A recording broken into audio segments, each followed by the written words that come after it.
Good evening, everybody. Happy International Women's Day. So for us, that is for women who are fighting for our emancipation and our brothers, for those of us who are fighting to defend our rights and the rights of all, International Women's Day is a time to sum up where things stand, chart our course for what needs to be accomplished in the coming period. So I'm going to talk quite sort of generally about where I think things stand and hope that that will generate some discussion. Today, we affirm what it is that women have celebrated for 106 years all over the world. The first International Women's Day, on the first International Women's Day, women were already very conscious of the need to coordinate their struggle and express unity for their cause worldwide.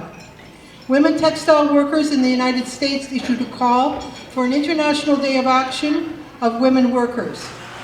A meeting of the Socialist International held in December 1910 responded to that call, and March the 8th soon became the day when women of all countries expressed their unity with one another in their struggle for emancipation.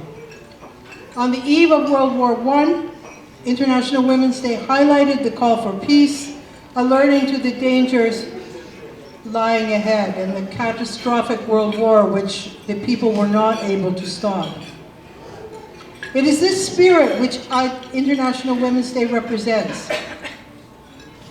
This year, IWD is taking place, I think we could call it a time of heightened consciousness of the need to renew the resistance.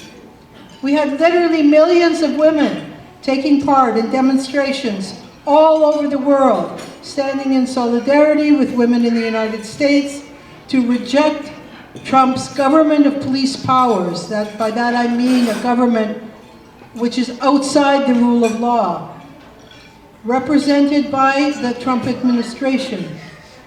Women in their millions said no to the misogyny, racism, state-organized racist attacks and violence, war and aggression espoused by the US and the other big powers. So it's a very, very significant thing which has taken place this year. In Canada, women also came out in huge numbers from one end of the country to the other. But instead of representing the spirit of Canadian women, the Prime Minister went to Washington to try and put a pretty face on Trump's misogyny. At his suggestion, Trump and Trudeau established the Canada-US Council for Advancement of Women Entrepreneurs. Now, we have nothing against entrepreneurs, but who these women actually are the CEOs of big corporations, and I'm just going to tell you a few things about their relationship to the fight of women for their rights. We had the CEO of TNT. That's a subsidiary of Loblaws, and TNT fought viciously to stop women and men workers from organizing a union. And they're also known, like the other retail giants, for precarious work, for part-time work, for keeping women especially, but all the workers casual or part-time, so that they have no benefits, so they have no security, they have no pensions.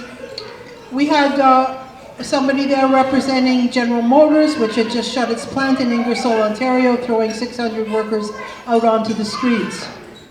We had a representative of a corporation which specializes in outsourcing workers, so to get rid of unions and to push the wages down.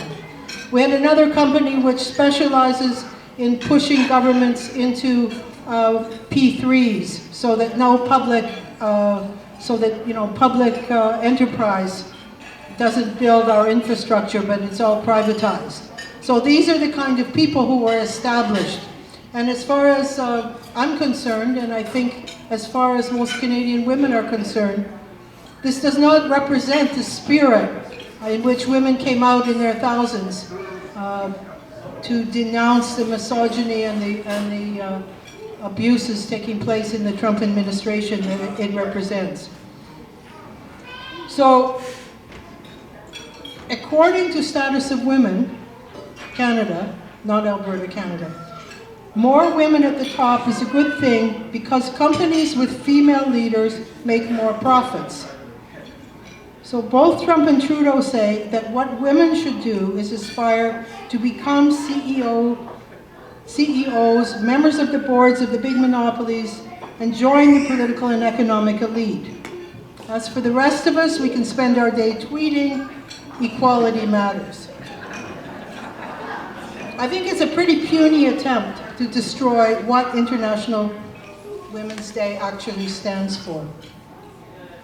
So the fight for equality is a fact of life. It's not about tweeting equality matters once a year, and women are fighting every single day. It's not some aspirational goal. These are real needs which society must meet: to end violence against women and girls, especially Indigenous women, to provide high-quality public education, healthcare, and seniors care with a guarantee, a national child care program, to end all discrimination, including in the workplace, to achieve rights and status for all workers. These are not, some aspirational goals. These are things which women read today, right now. So how to identify and overcome what is blocking the fight for women's rights, what is preventing us from achieving that which we need, and contribute to the emancipation of all working people is on everyone's mind. One conclusion increasingly drawn, and one that I would be an advocate of, is that the existing institutions that people are saddled with are anachronistic. We have courts where judges feel free to treat women as fair game and refuse to accept that no means no. We have a federal government where feminism means more women in the boardrooms, but where the demand for a national child care program or national modern humane seniors care is dismissed out of hand.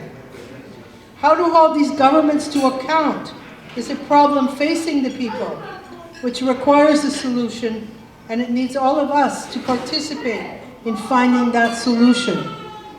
So what I'm saying here is that, voting every 4 years, but not being able to hold a government to account, that once it's in power, it can do whatever it likes. It's a problem which faces the society, which faces the democracy. And a democracy in which the people cannot exercise decision-making power is not really a democracy.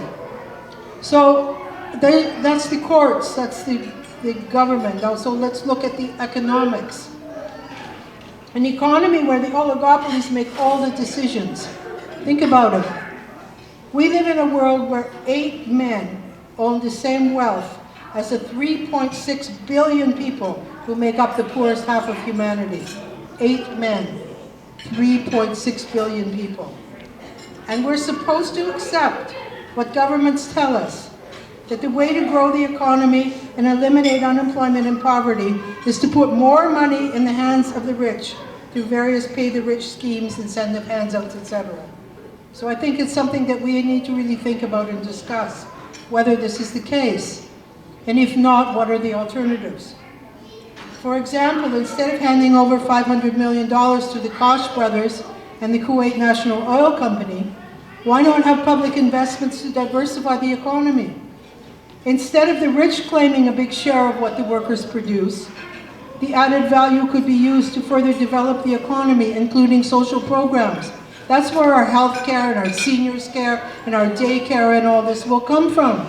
And if we don't do this, then how can we sort out this problem? So we as women need to take responsibility also on the question of peace.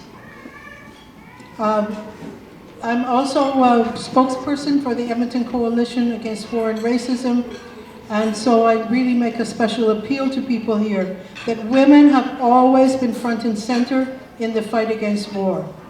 And today we're facing a very, very serious situation internationally and in real danger of a new world war, on top of the devastation which has been created in country after country, the millions of refugees which have been created as a result. And so this is a front on which women also have to take up their leading role. So what I'm saying to you is that, in my opinion, as things stand now, the struggle for women to affirm their rights requires us to be in the forefront of the fight to establish this society which is fit for human beings. That is, we cannot limit ourselves to having equality within the existing institutions if those institutions are not meeting the needs of the people, if they're not creating a society which is based on meeting the needs of the people. For democratic renewal and people's empowerment, for a new direction to the economy and against war and aggression, against racism and attacks on the people, and against environmental destruction. Today everyone agrees, oh yes, women should have equality. Yes, healthcare and seniors care and pay equity and universal public daycare as a right for all. They're all great, we all agree with them. But we have to be realistic. The time is not right. For the rich, for the oligopolies who hold all the decision-making power in the economy, do you think the time is ever going to be right? So, we say, who decides? We decide. It's up to us. It means putting ourselves in the forefront of building a political movement, the political movement that people need, to decide what we require and how to achieve it, and to build the institutions we need to get there. So it's a huge task which I'm suggesting that we women have to take up. But we're fighting on the basis that we have rights as women to everything we need so that women can flourish and the next generation be secured of a bright future. So tonight, let us celebrate our achievements. Let us draw strength from each other in the fight ahead. Let us take stock of the present situation and use this opportunity to inform each other of our work and exchange opinions on how to move forward and what is needed at the present time. Thank you very much.